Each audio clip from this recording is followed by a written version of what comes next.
ছুটির দিন মানে কাজ নেই তো খইভাজ। কারণ গরমের ছুটি আমার পড়ে গেছে, তাই সকালবেলা মেয়ে স্কুল চলে যাওয়ার পর আমি বানিয়ে ফেলেছিলাম আম পোড়ার শরবত।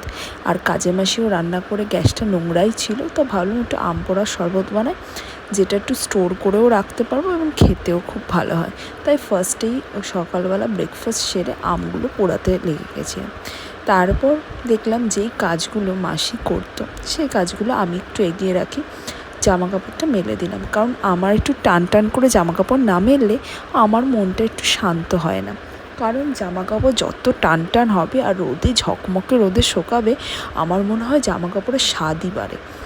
তো যাকে আমারও কাজ করতে গিয়ে হাত কেটে গেছিলো। তারপর মেয়ে স্কুল থেকে আসার পর মেয়েকে নিয়ে স্কেচিং ক্লাসে নিয়ে গেছিলাম, কারণ স্কেচ ক্লাসটা ওকে করাচ্ছি, কারণ ওর হাতের লেখাটা ভীষণ ভালো করার জন্য।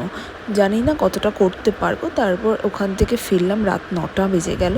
তারপর মেয়েকে ভাত খাওয়াতে বসলাম। আমি যথারীতি একটা শসা আর তার সাথে একটু টমেটো আর একটু ছোলা খেলাম, দিয়ে আমাদের রাতটা আজকে সারা দিনটা